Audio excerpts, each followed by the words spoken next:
So they got this Super Bowl thing over there in Times Square, you know, it's like a Super Bowl Boulevard where you go up there and there's like Joe Montana throws you a touchdown pass or like, you get like a free pizza slice and all this kind of stuff. So my friend called me up the other day and was like, hey, let's go to this, Super Bowl thing up there. And I was just like, yeah, all right, I'd do that.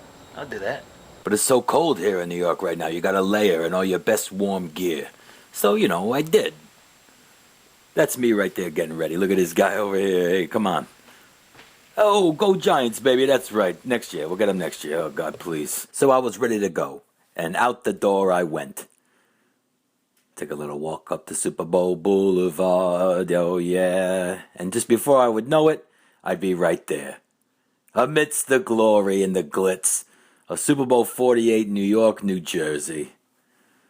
And there's the sign to prove the official Super Bowl Boulevard. They had all these things like, look, you're going to go run around these blocking dummies and stuff. And this guy was racing against this girl. I swear, closer up, you could see the desperation in his face. He's like, I don't want to lose to a girl on Super Bowl Boulevard. But he didn't because she drops her Gatorade bottle. But, fun stuff everywhere. People dressed to the nines, like this Broncos guy right here. There's like little child's helmet stuffed on his head. And, there's like the sexy dancing girls in the window over here, like, hey, look at me, give me a job on Broadway, forget it. Oh, tough day to be a traffic cop, let me tell you. All right, so Macy's got this big, huge football on top of it and all this crap. And then it's right next to the ESPN where all the interview guys are over there, like Steve Levy. I swear to God, look, what, do you come out of the bathroom? Steve, what, you got a shift in there?